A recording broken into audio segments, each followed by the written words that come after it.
Live from WFSB, Connecticut's #1 local news, this is Channel 3 Eyewitness News at 7.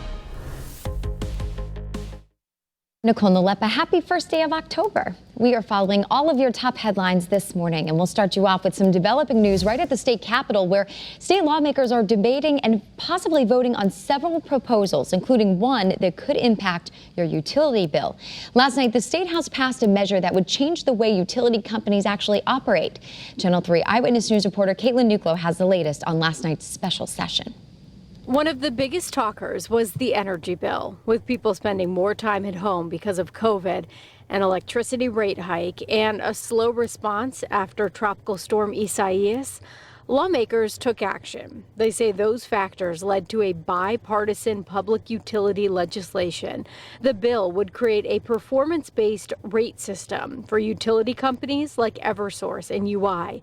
It would give regulators more time to review rate hikes, and it would provide refunds to customers who lose food or medication because of an extended power outage. We believe some of these changes are going to change the way they think about storms, to say we have to respond very, very quickly or else. Nicole, Channel 3 Eyewitness News. The state just launched new community resources in an effort to help stop the spread of the coronavirus after they started to see hospitalizations climbing for the first time since June. The state says it'll help people who test positive find housing if they cannot isolate from others in their home or if they live in a multi-generational home. Anyone who needs help finding a place to stay should call 211 for assistance.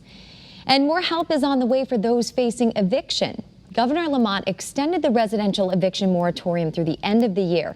And this extension is meant to protect tenants who were up to date on their rent payments at the beginning of the pandemic and have paid at least a portion of their rent since. It was a good idea for 2 months or 3 months. The problem is landlords have been shouldering this burden for 8 months. Even though this order has been extended, there are a few tweaks. The governor says landlords will have the power to evict tenants in extreme cases. Now, due to losses in revenue during the pandemic, UConn says the school is potentially facing the most dire financial situation in its history. The school says it's preparing for a deficit of $76 million by next June.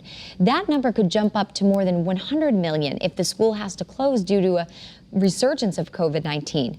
UConn is asking state lawmakers for $28 million to help close the budget gap. The school says it will also look at a hiring freeze, program cuts, and furlough days to help make up the difference.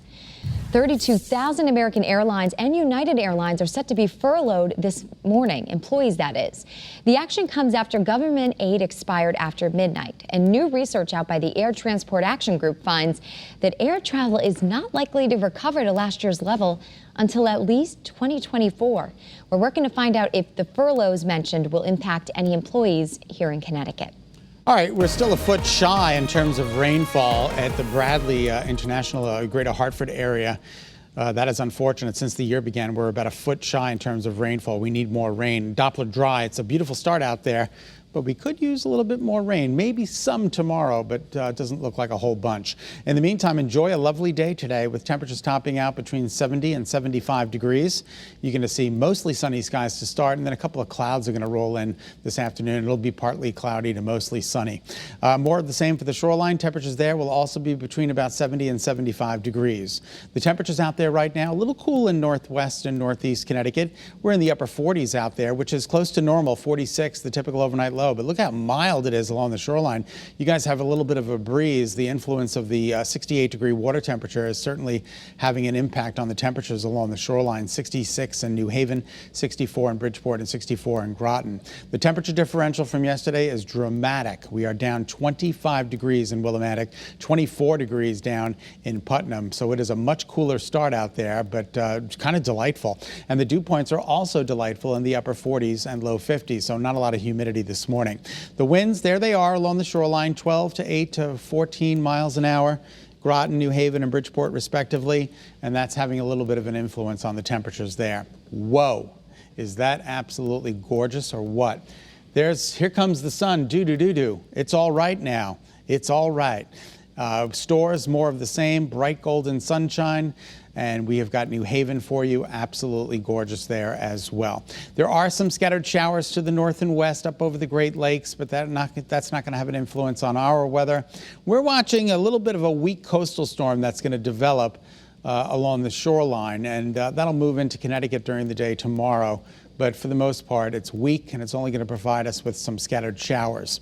This is early morning futurecast. Tomorrow's weather today showing a little bit of cloud coverage around noon, so that's when it could be partly cloudy, and then we get back to the mostly clear skies tonight, and then mostly cloudy tomorrow morning. This is after midnight, those clouds really start to roll in, and some scattered showers can be expected during the day tomorrow, the result of that weak coastal storm. This is 1 o'clock in the afternoon, so some rain. We'll take any drop we can get, right?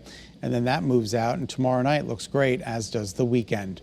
Daytime highs today climb into the upper 60s for northwest Connecticut, low to mid 70s in central Connecticut, mostly sunny to partly cloudy, dry and pleasant. Tomorrow, mostly cloudy with some scattered showers about, and then the weekend looks good. 65, 64 on Saturday and Sunday under partly to mostly sunny skies.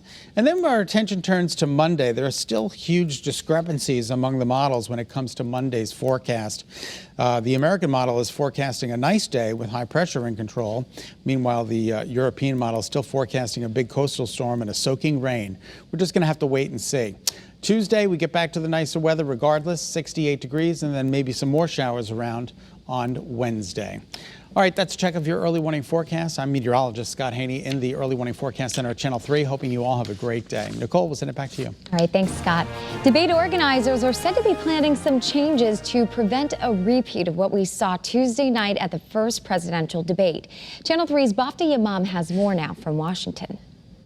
President Trump and Democratic presidential nominee Joe Biden returned to the campaign trail a day after their contentious first debate. Last night I did what the corrupt media has refused to do. I held Joe Biden accountable for his 47 years of lies. I describe it as the president doing everything he possibly could to avoid talking about the issues. More than 73 million people tuned in to watch on Tuesday night.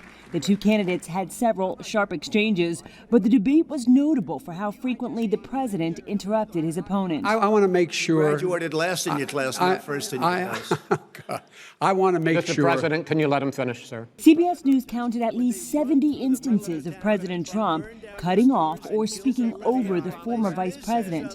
Biden interrupted the president less than 20 times. Will you shut up, man? Listen. Organizers are promising to make changes for the last two debates. A source tells CBS News the Commission on Presidential Debates may allow candidates' microphones to be turned off while the other is speaking. Proud Boys, stand back and stand by. On Wednesday, members of President Trump's own party were doing damage control after the president's refusal to denounce white supremacists during the debate. I think he misspoke. I think he should correct it. If he doesn't correct it, I guess he didn't misspeak. President Trump later tried to clean up the remark. I don't know who Proud Boys are, but whoever they are, they have to stand down, let law enforcement do their work. The next presidential debate, a town hall-style event with voters, is set for October 15th in Miami. Bafta Yamam, CBS News, Capitol Hill. Well, after the presidential debates, some people are looking to leave the country for good. Google searches for, quote, how to apply for Canadian citizenship and how to move to Canada skyrocketed during the debate. The search was most popular in our neighboring state of Massachusetts, followed by Ohio and Michigan. Thank you so much for tuning in to Eyewitness News on this Thursday morning, October 1st, first day of the new month. Remember, you can get news and weather updates anytime on that Channel 3 app. Have a great day, everyone.